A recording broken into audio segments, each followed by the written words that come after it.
নমস্কার এবং শুভ সন্ধ্যা সকলকে। আজ সোমবার যথারীতি আমরা হাজির হচ্ছি বিনিয়োগে বসত লক্ষ্মীর একটি নতুন পর্ব নিয়ে। আজ আমরা পর্বটি শুরু করব একটি প্রশ্ন দিয়ে। আহ, ধরুন আপনি একটি অপারেশন করাবেন, অস্ত্রোপচার। সেটি আপনার যে কোনো একটা জায়গাতেই হবে। তো এমন একটি লোককে আপনি মানে অস্ত্রোপচার করার জন্য নির্বাচন করেছেন, যিনি ইউটিউব দেখে শিখেছে। মানে ধরুন আপনার অ্যাপেন্ডিক্সটা কেটে বাদ দেবে, বা আপনার গল ব্লাডারে যে স্টোনটা হয়েছে গল ব্লাডারটা রিমুভ করবেন। তিনি সমস্ত কিছু জানেন, কিভাবে প্রসেস, কিভাবে কি করতে হয় না করতে হয়। তার সঙ্গী সাথী যারা নার্স বা যারা যারা তাকে সাহায্য করবেন এই অপারেশনে, তারা প্রত্যেকেই জানে, কিন্তু সবাই ইউটিউব দেখে জানে। আপনি কি এমন ব্যক্তির কাছে গিয়ে নিজের অস্ত্রোপচার করাবেন? তো আই গেস আপনাদের না বললেও চলবে। তো আপনার উত্তরটা যে নাই হবে সেটা আমি জানি। তাহলে যখন আপনারা বিনিয়োগ করেন, তখন এই হাতুড়েদের কথা শুনে হঠাৎ করে লাফিয়ে পড়ে কেন বিনিয়োগ করেন? আপনার স্বাস্থ্যটা, মানে অ্যাপেন্ডিক্সটা কাটা একটা বিরাট বড় ব্যাপার, মানছি, এটা শারীরিক ব্যাপার। আপনার আর্থিক স্বাস্থ্যটা যে এইভাবে বিগড়ে যাচ্ছে এবং একই সঙ্গে দেশের অর্থনীতিও টালমাটাল হয়ে যাচ্ছে, এটা কি আপনারা বুঝতে পারছেন? আজকে পর্ব মূলত আজকের পর্বে মূলত আমরা এটা নিয়েই আলোচনা করব। তো আজকে যথারীতি আলোচনা আমাদের সঙ্গে রয়েছেন কৌশিক কোসা স্যার। আপনাকে অনেক অনেক স্বাগত আমাদের শোতে। তো অনেকটা একটা বড় ভূমিকা দেওয়া হয়ে গেল। তো সাম্প্রতিক এই জাস্ট গতকালেরই ঘটনা, বা এই সাম্প্রতিক ঘটনা যেটা, সোনা এবং রূপো একদম বাজার পুরো তলিয়ে দিয়ে চলে গেল। মানে আন্তর্জাতিক বাজারে যে পরিমাণে দাম কমেছে সোনা ও রূপোর, তার থেকে প্রায় 7-8% বেশি দাম পড়েছে ইটিএফ বা অন্যান্য ক্ষেত্রে। তো কি বলবেন, এই যে সোনার উপর নিয়ে প্রচুর মানুষ লাফাচ্ছিলেন, মানে আমাকে তো প্রশ্নের বন্যা বয়ে গেছে আমার চেনাশোনা অনেকের মধ্যে, যে সিলভার ইটিএফ কিনবো, সিলভারের কোথায় বিনিয়োগ করা যেতে পারে, শুধু সিলভার সিলভার সিলভার। মানে গত কয়েক মাস যাবত খালি আমি এইটাই শুনে আসছি। তো আপনি কি বলবেন এটা নিয়ে এখন? দেখুন, আহ, এটা সবাই জানে যে স্টক মার্কেট বা যে কোনো সময় যে কোনো জায়গায় সবকিছুর একটা সাইকেল আছে। যেটা চটচর করে উঠে যায় সেটা কিন্তু কোনো না কোনোদিন চটচর করে নামবে। এটা নিয়ম। তার কারণ হচ্ছে এর পেছনে হচ্ছে আপনার মানুষের ব্যবহার, ইনভেস্টর বিহেভিয়ার বলে বা ক্রাউড বিহেভিয়ার বলে। সেটা হচ্ছে যখন কেউ দেখে না, যখন কেউ কেনে না, তখন দামটা কম থাকে। আর হঠাৎ যখন কিনতে আরম্ভ করলো, যখন দেখছে দামটা বেড়ে যাচ্ছে, তখন আস্তে আস্তে লোকেরা আসে ওটা কিনতে। চূড়ান্ত পর্যায়ে পৌঁছয় যখন সবার মুখে ওই একটাই কথা, সেটা শেয়ার হতে পারে, সেটা সোনা হতে পারে, রূপো হতে পারে। যাই হোক, সে এককালে ধরে নিন, দেখবেন প্রতি বছরে 4-5 সময় বিভিন্ন শেয়ারের নাম চলছে বা বিভিন্ন সেক্টরের নাম চলছে। হঠাৎ বলবে ডিফেন্স সেক্টর, এখন ডিফেন্স সেক্টরে টাকা ঢালা উচিত। বা হঠাৎ বলবে আইটি সেক্টরে টাকা ঢালা উচিত, বা হঠাৎ বলবে ব্যাংকিং সেক্টরে টাকা ঢালা উচিত, মানে এরকম ফার্মা সেক্টর। একটা পুরোনো কথা আছে স্টক মার্কেটে, যখন সবাই কথা বলছে ওই ব্যাপারে, তখন ওখান থেকে পালাবেন। আর যখন কেউ কথা বলছে না ওই ব্যাপারে, তখন ওখানে ঢুকবেন। এটা আরেকটা মানে কথা বলে, be fearful when others are greedy and be greedy when others are fearful। তার কারণ একটাই হচ্ছে, আপনি যদি বিনিয়োগ করেন, সেটা স্বল্প মেয়াদ হোক বা লম্বা মেয়াদের জন্যই হোক, আপনি যখন বিনিয়োগ করেন, আপনি কি করেন? কম দামে কিনে বেশি দামে বিক্রি করবেন। সেটা হয়তো 1 বছরের মধ্যে বা 5 বছরের মধ্যে। ঠিক আছে? সে কম দামটা যখন কিনবেন, সেটাই একমাত্র আপনার নিয়ন্ত্রণে। কোন দামে কিনবেন, কতটা কিনবেন, একমাত্র সেটা আপনার নিয়ন্ত্রণে। আপনি একবার কিনে ফেলার পর আপনার নিয়ন্ত্রণের বাইরে সবকিছু। মার্কেট কি করবে, কখন উপরে যাবে, নিচে যাবে, কতদিন ধরে উপরে থাকবে নিচে থাকবে, সেটা আপনার নিয়ন্ত্রণে নয়। তাই জন্য একমাত্র উপায় হচ্ছে যতটা সস্তা পাওয়া যায় ততটা সস্তাতেই কেনা। এবার লোকে বলবেন যে, দাদা তাহলে কি আমরা বসে থাকবো? দেখুন, বসে কেউ থাকতে বলছে না, কিন্তু আপনার যে পুঁজিটা আছে, সে পুঁজিটা হতে পারে 50,000 টাকা বা 50 লক্ষ টাকা বা 5 কোটি টাকা। সেই পুঁজির সদ্ব্যবহার করে আপনি রিটার্ন পেতে চান। আপনার পুঁজিটাকে তো বাড়াচ্ছেন ভবিষ্যতের জন্য। সেই রিটার্ন পাওয়ার জন্য আপনাকে একটু স্থির হতে হবে। হুড়ুম তাড়ুম করে এদিক ওদিক, ও এটা করে দিলাম ওটা করে দিলাম, এখান থেকে রিটার্ন পাবো ওখান থেকে রিটার্ন পাবো, ওরকম করে কিন্তু রিটার্ন, মানে শেষ অঙ্কে দেখা যায় রিটার্ন আসছে না। অনেক ফান্ড ম্যানেজারই বলেন আমাদের ফান্ড কিন্তু প্রবৃদ্ধিতে ভালো রিটার্ন দিচ্ছে, কিন্তু ইনভেস্টররা রিটার্ন পাচ্ছেন না। তার একটাই কারণ হচ্ছে ইনভেস্টররা থাকেনই না, লম্বা মেয়াদের জন্য থাকেন না। এবার আসি সোনা আর রূপোর ব্যাপারে। দেখুন, সোনা আর রূপো দুটো মূল্যবান ধাতু বটে, কিন্তু সোনা সোনার জায়গায়, রূপো কিন্তু একটু আলাদা সোনার থেকে। এবার অনেকবারই আমি এপিসোডে বলেছি, পর্বে বলেছি, এই মুদ্রাস্ফীতির কবল থেকে আমরা বাঁচতে পারছি না। মুদ্রাস্ফীতির কারণ কি সেটাও আমি বলেছি, প্রধান কারণ। এবং সোনার বিরুদ্ধে যে টাকার মূল্য সেটা যে কমে যাচ্ছে সেটাও আমি দেখিয়েছি। এই যে সোনা, যে 24 ক্যারেট সোনা 2005-এ 6,000 টাকা 10 গ্রাম ছিল, এখন 1,60,000 টাকা 10 গ্রাম। সোনার মধ্যে তো কিছু রাসায়নিক পরিবর্তন হয়নি, একই আছে। তার মানেটা কি? মানে হচ্ছে টাকার মূল্য কমে গেছে, আর কিছুই হয়নি। তো এবার দেখুন, আমাদের চিরাচরিত, আমাদের সভ্যতার চিরাচরিত রীতি হচ্ছে সোনা কেনা। যখন আমরা সোনা কিনি, এইটুকু মনে রাখবেন, আমরা কিন্তু সোনা কিনি বিনিয়োগের জন্য নয়। আমরা সোনা কিনি না স্বল্প মেয়াদে লাভের জন্য নয়। আমরা সোনা কিনি ভবিষ্যৎটাকে সুরক্ষিত করার জন্য। ভবিষ্যৎ সুরক্ষা মানে ইন্স্যুরেন্স।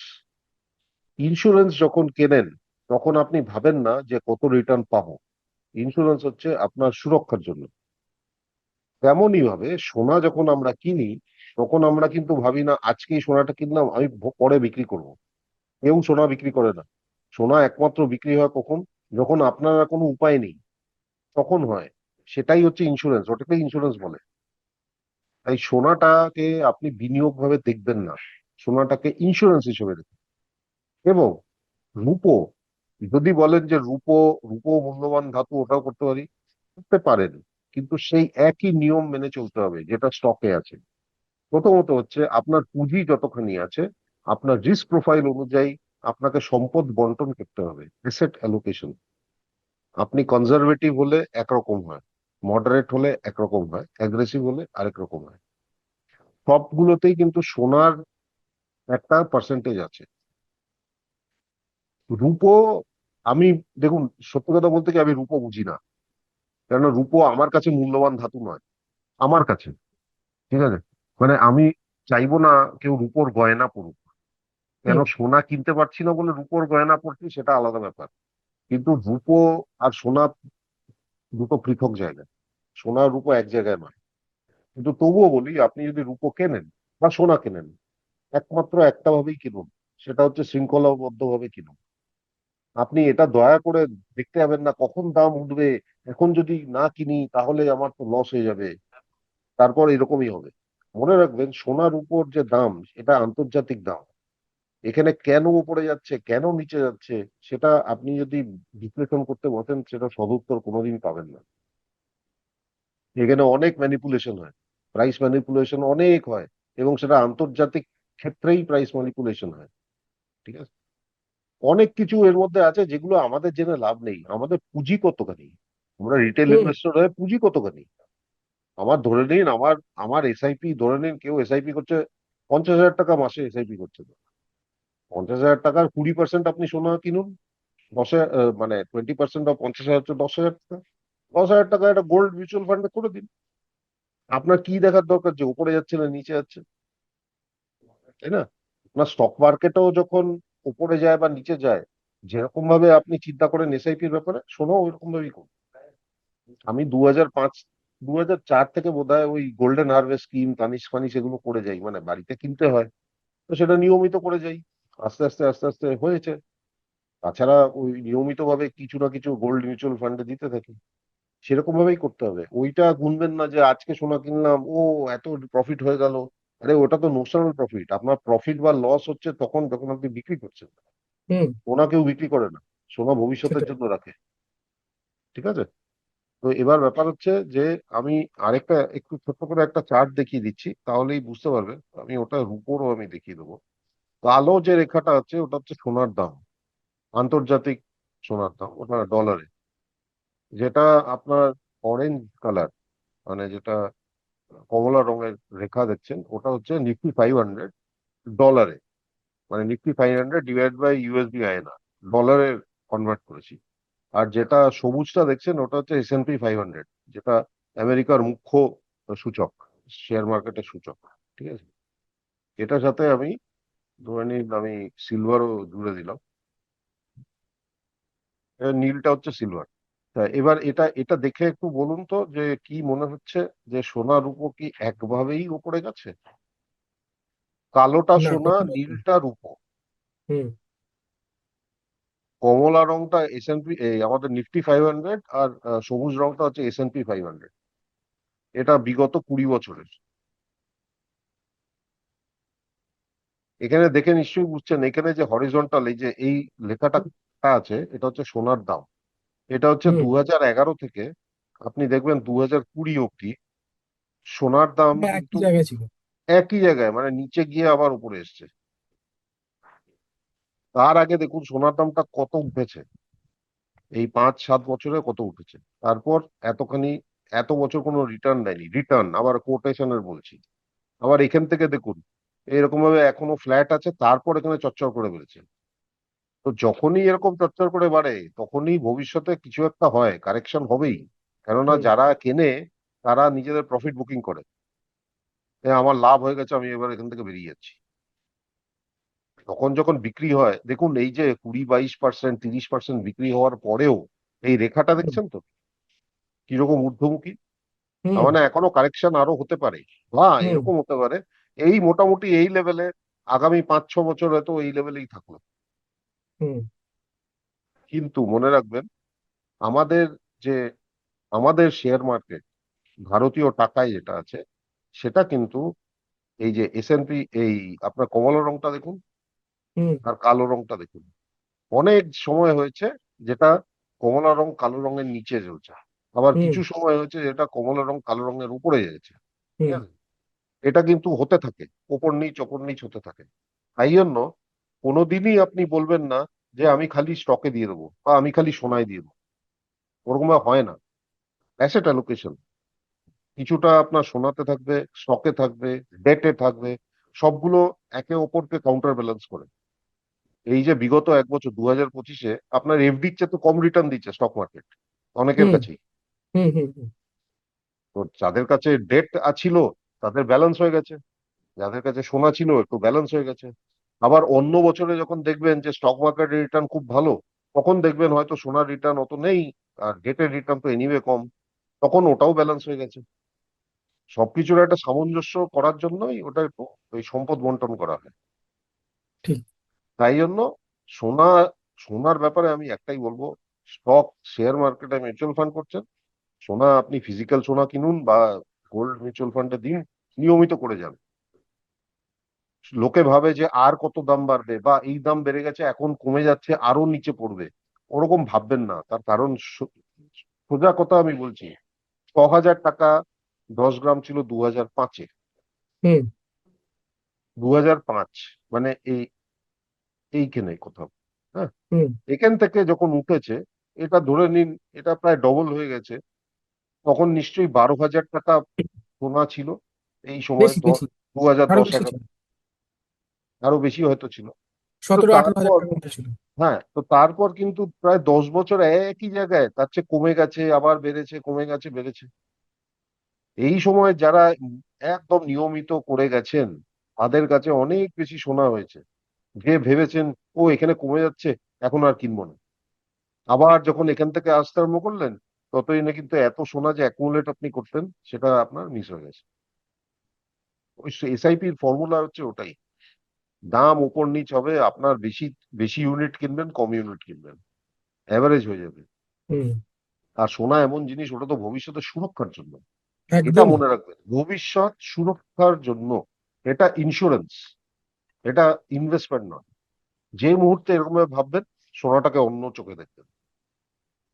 সোনা কিনতে হবে মুদ্রাস্ফীতি থেকে আপনার সম্পদকে রক্ষা করতে, আপনার হুম। ভবিষ্যৎকে রক্ষা করতে, ব্যাস, আর কিছু নেই।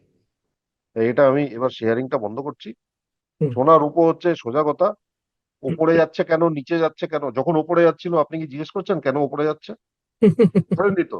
তো তার মানে যখন নিচে যাচ্ছে তখন কেন জিজ্ঞেস করছেন যে কেন নিচে যাচ্ছে? আন্তর্জাতিক বাজারে এই জিনিসটা ঘটেই থাকে। হ্যাঁ, আগেও হয়েছে। আগে হয়েছে, একদমই একদমই আগে হয়েছে। শেয়ার মার্কেটে উপর নিচে হয় তো এখানেও উপর নিচে হয়, সোজা কথা। একদমই।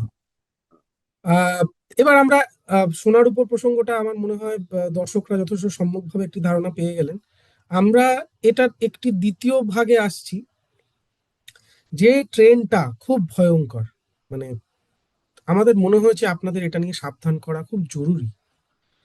একটাই কারণে, সেটারও মূলে ওই হাতুড়ে ডাক্তারদের কথাই বলছি আমি। কারণ তারা বলে দিচ্ছে এই শেয়ারটি, এই স্টকে ইনভেস্ট করুন, 3 দিনে 80% দাম বাড়বে, আপনি যদি এত টাকা ইনভেস্ট করেন তাহলে আপনি কোটিপতি হয়ে যাবেন। এই মিউচুয়াল ফান্ডে ইনভেস্ট করুন, এই এনএফও তে ইনভেস্ট করুন, এই আইপিও তে ইনভেস্ট করুন, এত টাকা একবারে বেড়ে খুলবে, আপনারা এত টাকা বিনিয়োগ করুন, একবারে কোটিপতি হয়ে যাবেন। কোটিপতি না হোক, আপনার সম্পদ 3 গুণ 4 গুণ বৃদ্ধি পাবে।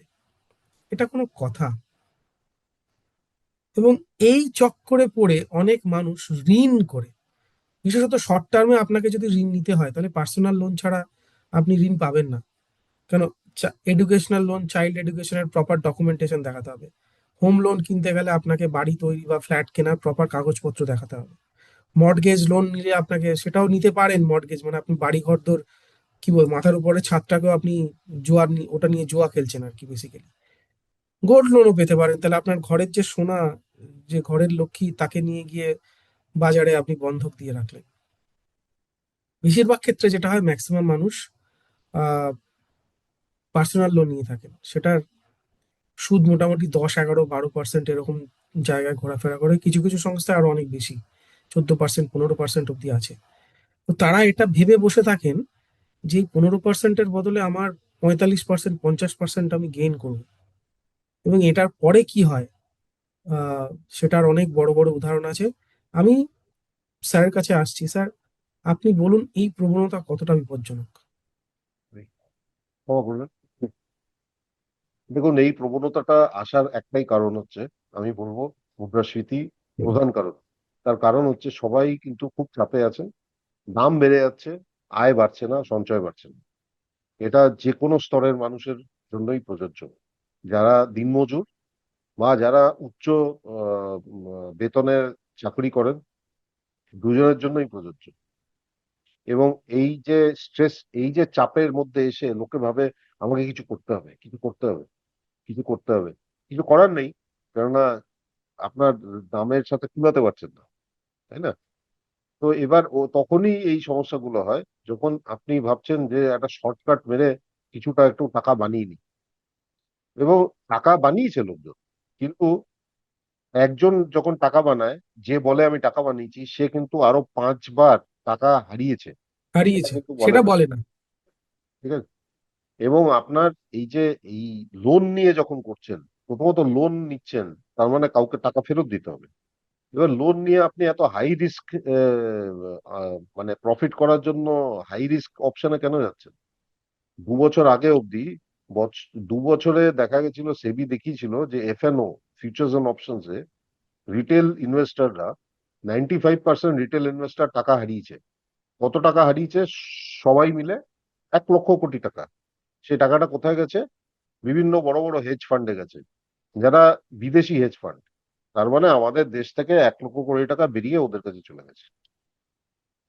তাই আখেরে লাভটা কার হলো? দেশের হলো না, আপনারও হলো না, কারোরই হলো না, তাই না?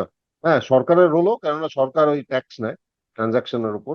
স্টক এক্সচেঞ্জের হলো, কেননা তারা ব্রোকারেজ নেয়। ব্রোকারের হলো, কেননা তারা ব্রোকারেজ নেয়। তার হলো না, আপনার, দেশের, তাই না? তো এবার সেরকম ভাবে যখন সেবি ওটার উপর অনেক চাপ সৃষ্টি করলো, ওটা এখন প্রায় অনেকখানি কমে গেছে। এখন কি হয়েছে? ক্রিপ্টো দিয়ে শুরু হয়েছে। এখন ব্রোকাররা চাপে আছে, কেননা তাদের আয় হচ্ছে ডেইলি ট্রানজাকশন। যত কেনা বেচা করবেন তাদের আয় ওখানে। তো এবার কেনা বেচা করাতে হবে, ও হচ্ছে না, কেননা তখন ম্যাক্সিমাম ভলিউম ছিল ফিউচার্স এন্ড অপশনস এ। তো এখন কি করছে? ব্রোকারদের কাছে নিজেদের যা টাকা আছে সেটা এখন লোন দিচ্ছে, যে আপনি এই টাকা লোন দিচ্ছি, আপনি ওটাই আবার বিনিয়োগ করুন, যাতে তাদের আয় হয়। এটার মধ্যে ভুল কিছু নয়, দেখুন তারা ব্যবসা করছে, ভুল কিছু নয়, তারা অনৈতিক কিছু করছে না কিন্তু। এটা বললে ভুল হবে যে তারা অনৈতিক কাজ করছেন, কিছু অনৈতিক করছে না, তারা ব্যবসা করছেন। আপনি যখন লোন নিয়ে করছেন, সেটা আপনি বুঝে শুনে করছেন কিনা সেটা আপনার উপর। সেই সেই যে রেসপন্সিবিলিটি, ওটা কিন্তু আপনার উপর। এবং সব সময় দেখা যায় চট করে কিছুটা টাকা বানানোর জন্য লোকে এটা করে। যদি তাই হয় দাদা, তাহলে একটা কাজ করুন, সপ্তাহে সপ্তাহে 10 টাকা করে একটা লটারির টিকিট কিনুন। সেটা অনেক কম খরচায় আপনার চান্স থাকবে টাকা অর্জন করার। এইগুলো করতে যাবেন না। দ্বিতীয় কথা হচ্ছে, এই যে সোশ্যাল মিডিয়ায় এত কন্টেন্ট বিভিন্ন ভাষায়, যে এই করলে এই হবে, ওই করলে সেই হবে, মিউচুয়াল ফান্ড, আমি শেয়ার এগুলোর বেশি আমি কথা বলবো না, আমি মিউচুয়াল ফান্ডেরই কথা বলছি। প্রচুর কন্টেন্ট আমি দেখছি যেগুলো বলে এই দুটো মিউচুয়াল ফান্ডের পার্থক্য কি, এখানে দিলে কিরকম হয়, ওখানে দিলে কিরকম হয়। মিউচুয়াল ফান্ডে এসআইপি 10,000 টাকা মাসে করলে আপনি কোটিপতি কত বছরে হবেন? হবেন 10 বছরে তো কোটিপতি। কিন্তু যখন দর্শক শুনছে, তখন তারা শুনছে 10,000 টাকা মাসে আর কোটিপতি, মধ্যেখানে দশ মাঝখানে বছরটা ভুলে টাইম যাচ্ছে। টাইম টাইম স্প্যানটাকে তারা শুনতে পাচ্ছে না, কান থেকে কানে হ্যাঁ, ঢুকছে না। তাই না, ভাবছে ও এই রকম ফান্ডে দিলেই আমি করে দেবো। এরপরে হচ্ছে রিস্ক প্রোফাইল। রিস্ক প্রোফাইলটা লোকে একটা মানে কোনো পাত্তাই দেয় না রিস্ক প্রোফাইলে। রিস্ক প্রোফাইল আপনার মানসিক প্রবৃত্তির একটা প্রতিফলন, মনে রাখবেন। আপনার ঝুঁকি নেওয়ার ক্ষমতা, ঝুঁকি নেওয়ার প্রবণতা কি রকম, সেটা রিস্ক প্রোফাইলে আসে। আপনি যদি কনজারভেটিভ রিস্ক প্রোফাইল হয়, আর আপনি পুরো আপনার পুঁজিটা ইকুইটিতে দিচ্ছেন, তাহলে আপনার রিস্ক প্রোফাইল অনুযায়ী আপনার ইনভেস্টমেন্ট হচ্ছে না। যে মুহূর্তে ইকুইটি পোর্টফোলিও রিটার্ন দিচ্ছে না, যেরকম বিগত 1.5 বছর ধরে হয়েছে, ওই সময় কি হবে? আপনি ভাববেন আমার কিছু হচ্ছে না, এফডি তে রাখলেই হতো। এগুলো সব বন্ধ করে এফডি তে দেবেন। তারপর যখন মার্কেট উঠবে, তখন ভাবছেন এখন এফডি তে আমি কম পাচ্ছি, এখন তাহলে মার্কেটে যাই, কারণ এখন উঠছে। এই করে করে করে করে কি হবে, আপনার কোনো জায়গাতেই কোনো রিটার্ন আসবে না। রিস্ক প্রোফাইল অনুযায়ী দয়া করে করবেন। এরকম অনেক আমি বিনিয়োগকারীর মুখে শুনেছি, তাদের প্রথমে রিস্ক প্রোফাইলটা আমি চেয়েছি, তারা দেখছি মডারেট, কিন্তু তারা বারবার বলছে আমি এই ইকুইটি ফান্ড, এই হাইব্রিড ফান্ড গুলোতে আমি করতে চাই। আমি বারবার বোঝাচ্ছি দাদা, আপনার রিস্ক প্রোফাইল অনুযায়ী 40 থেকে 45% হচ্ছে ইকুইটি, 40 থেকে 45% হচ্ছে ডেট, আর 10 থেকে 20% হচ্ছে সোনা। এটা নির্ধারিত, মানে যেটা সবাই এএমসি গাইডলাইন্স রাও এর বলে মধ্যে আছে। আছে। ঠিক আছে, কিন্তু সেটা না শুনে ইকুইটি ইকুইটি ইকুইটি, কারণ ইকুইটিতে বেশি রিটার্ন আসবে।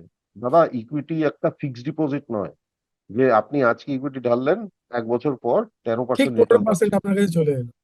হবে না। আপনার 1 বছরে ইকুইটি দিতে পারে, কোনো 1 বছরে 40%, তার পরের বছরে -5% দেবে, তার একদম। পরের বছরে 15% দিল, তার পরের বছরে হয়তো 0 দিল, তার পরের বছর 10% দিল। 5 বছর চক্রবৃদ্ধি দেখলেন 15%। হুম। সেটা 5 বছরের চক্রবৃদ্ধি। তার মধ্যে যে উপর নিচের যে যাত্রাটা, সেটা সহন করার আপনার ক্ষমতা আপনার রিস্ক প্রোফাইল থেকে জানা যায়। আর ডেট, ইকুইটি আর গোল্ড, এই পোর্টফোলিও আমি দেখিয়েছিলাম একটা পুরোনো এপিসোডে, জানি না দর্শকদের মনে আছে কিনা। ওখানে আমি দেখিয়েছিলাম পার্থক্যটা কি অ্যাগ্রেসিভ আর মডারেটের মধ্যে। আপনার পুঁজি দ্বিগুণ হবে একটাতে 5.5 বছরে, আরেকটাতে 6.5 সাড়ে বছরে। ছয়। আচ্ছা, 6.5 বছর, আচ্ছা। হ্যাঁ, মানে একরকম রিটার্ন ছিল। মানে 4.5 আর যদি 5.5 ছিল প্রবাবলি, সাড়ে সাড়ে চার আর চার সাড়ে। 5.5 ছিল, যদি আপনি ওই বোধহয় 5 বছরের চক্রবৃদ্ধিটা দেখি, হুম যদি হুম, 10 বছরের চক্রবৃদ্ধি নিয়ে দেখি, তাহলে 5.5 আর 6.5 ছিল। 6.5, মানে হ্যাঁ হ্যাঁ হ্যাঁ। পার্থক্য কি, 1 বছরের পার্থক্য। এত আপনার উতলা হওয়ার কি পুঁজি, আছে, কি জানে। হ্যাঁ, তো 1 বছরের পার্থক্যের জন্য আপনি শান্তিতে থাকুন না, তাই না? তো এই হচ্ছে সমস্যা। সমস্যাটা হচ্ছে লোকে চাপে আছে, তাই জন্য এরকম করছে। করা উচিত নয়। আর সত্যি কথা বলতে, এই যে সবাই বলে এই যে content video, social media, YouTube, এগুলোতে সব বলছে না এই করলে এই হবে, এই করলে। যারা প্রকৃত ফান্ড ম্যানেজার, যারা ওই টাকাটা ম্যানেজ করছে, লক্ষ লক্ষ কোটি টাকা ম্যানেজ করছে, তাদের ভিডিও দেখুন। তাদের ভিডিও দেখে আপনি বুঝবেন, তারা না বলে এত রিটার্ন পাবেন, তারা না বলে এই করলে এই হবে, কিছু বলে না। তারা দুটো তিনটে জিনিসই বলে, শৃঙ্খলাবদ্ধভাবে বিনিয়োগ করুন, আপনার রিস্ক প্রোফাইল অনুযায়ী বিনিয়োগ করুন, আর আপনি যদি রিটার্ন চান তাহলে লম্বা মেয়াদের জন্য বিনিয়োগ। ব্যাস। একদম। তো শেষ করার আগে যথারীতি আবার কিছু চর্বিত চর্বণ আপনাদের সামনে বলে যাই, যে একটা ঘটনা আমি বলে তারপর আমি হয়তো শেষ ভাগে পৌঁছচ্ছি। আমার একজন পরিচিত ছিলেন, তিনি চাকরি করতেন, ভালো চাকরি করতেন, তার সংসার আছে, বাচ্চা ছিল ছোট, বাবা মা স্ত্রী সব নিয়ে সংসার। তার হঠাৎ করে মাথায় এরকম নিয়ে এলো যে ফিউচার অপশনে তাড়াতাড়ি খুব দ্রুত রোজগার করব, আমার চাকরি বাকরি করতে বেশি দিন ভালো লাগছে না। তিনি সরকারি চাকরি করতেন, কেন্দ্রীয় সরকারি চাকরি করতেন, যথেষ্ট মোটা বেতনও পেতেন। এটাও আপনাদের বলে রাখি। কি মাথায় ভূত চাপলো আমি জানি না, বন্ধু বান্ধব থেকে শুরু করে ব্যাংক লোন, মর্টগেজ লোন, সোনার লোন সবকিছু নিয়ে টিয়ে 1 কোটি টাকার উপর উনি ফান্ড জোগাড় করলেন। মাত্র দুদিনে ফিউচার অ্যান্ড অপশন খেলে ওই 1 কোটি টাকার উপরের ফান্ডটি শূন্যতে নামিয়ে আনলেন। শূন্য। তারপর ঠিক সেই দিনই দুপুরবেলায় উনি গিয়ে ট্রেনের সামনে ঝাঁপ দিয়ে উনি আত্মহত্যা করেন। মর্টগেজ থাকার জন্য ওনার বাড়িটিও চলে যায়। গোল্ড লোন নেওয়ার জন্য উনি যে স্ত্রীর গহনা বন্ধক রেখেছিলেন সেটা আর ছাড়ানো যায়নি। বাচ্চাদের পড়াশোনা অলমোস্ট বন্ধ হয়ে গেছিল। এই অবস্থায় গিয়ে পৌঁছেছে পরিবার।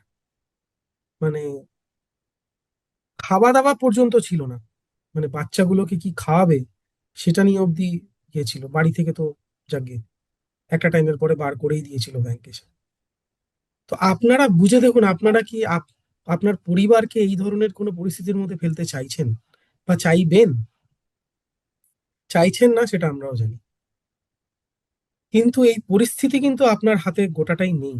তো ফলে না বুঝে শুনে এই ধরনের কোনো ভিডিওতে হঠাৎ করে বুদ্ধিভ্রষ্ট হয়ে আপনারা এই ধরনের কোনো কাজ করবেন না, দয়া করে আমরা আপনাদের কাছে হাত জোর করে প্রার্থনা করছি। এই সময় বেশ মাঘ ফাল্গুন মাস চলছে, প্রচুর বিয়ে বাড়ি হচ্ছে, তাই তো? মানে বেশ বিয়ে বাড়িটারি বেশ ভালো রকম হচ্ছে, নিমন্ত্রণ নিশ্চয়ই পাচ্ছেন। স্যার যেটা বললেন যে আপনার রিস্ক প্রোফাইলিং অনুযায়ী যে আপনার যে সম্পদের বন্টন, অ্যাসেট অ্যালোকেশন, তো বিয়ে বাড়ি থেকে দেখেছেন আপনাদের খালি করলা ভাজা, আলু করলা ভাজা দিয়ে ঠুসে খাইয়ে দিল, হয় না তো? অথবা শুধুমাত্র স্টার্টার খাইয়ে দিল, তারপর একটু চাটনি দিয়ে বললেন আসুন, হয়ে গেছে। বা শুধুমাত্র আপনি গেলেন, আপনাকে যদি এক গুচ্ছ মাটন আর বিরিয়ানি খাইয়ে দিল, মুখের মধ্যে ঢুকিয়ে দিল, বাদ বাকি আর কিছু নেই। হয়েছে এরকম? না, হয় না তো। প্রপার সিস্টেমে থাকে, স্টার্টার থাকে, তারপরে একটা শুরুতে কোনো রকম কোনো একটা ওই অ্যাপেটাইজার টাইপের কোনো জিনিস থাকে, তারপর মেইন কোর্সে ঢোকে, সবকিছু করার পর শেষ পাতে চাটনি, মিষ্টি, পান টান হ্যান ত্যান করে আপনারা বেরোচ্ছেন বেশ সুন্দর, দাঁত খুঁজতে খুঁজতে যান, ভালো লাগে না বেশ রাতের বেলা? অ্যাসেট অ্যালোকেশনটা ঠিক সেরকমই। আপনাকে স্টার্টারেও রাখতে হবে, আপনাকে অ্যাপেটাইজারও রাখতে হবে, আপনাকে মেইন কোর্সও রাখতে হবে, আপনাকে মিষ্টিও রাখতে হবে, আর শেষ পাতে পান আর ওই দাঁত খোঁচানিটা সেটা অবশ্যই রাখতে হবে, দাঁত খরক, যাতে দাঁতের মধ্যে লেগে থাকা ওই যে অতিরিক্ত মাংসটা আপনি টেনে বার করে নিতে পারেন। ওই অতিরিক্ত মাংসটা হচ্ছে ওই কন্টেন্ট যেটা দেখে বেড়ান, সেইটা, যেটাকে দাঁত থেকে খুঁজে বাইরে ফেলে দিতে হয়।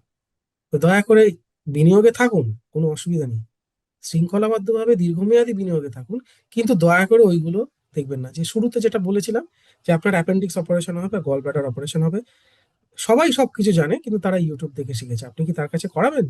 ডেফিনেটলি করাবেন না, সেটা আমরাও জানি। তাহলে যারা বিনিয়োগ সংক্রান্ত পরামর্শ দেন তাদের কাছে গিয়ে সঠিক পরামর্শ নিয়ে সঠিকভাবে বিনিয়োগ করুন, আপনি লাভ করবেনই করবেন। এই কি বলবো, এটা ধ্রুব সত্য। আমরা এই সত্যটা দিয়েই শেষ করছি। দয়া করে সত্যে থাকুন, শৃঙ্খলাবদ্ধ থাকুন, বিনিয়োগে থাকুন, আমরা এটুকুই বলবো। আজকে আপাতত এই পর্যন্তই। সামনের সপ্তাহে আবার নতুন পর্ব নিয়ে ফিরে আসবো। নমস্কার। আচ্ছা। আমাদের ভিডিও ভালো লাগলে লাইক এবং শেয়ার করুন। কমেন্ট সেকশনে গিয়ে জানান আপনাদের মতামত। আরও ভিডিও পেতে আমাদের চ্যানেল সাবস্ক্রাইব করুন এবং প্রতি মুহূর্তে খবরের আপডেট পেতে প্রেস করুন বেল আইকন।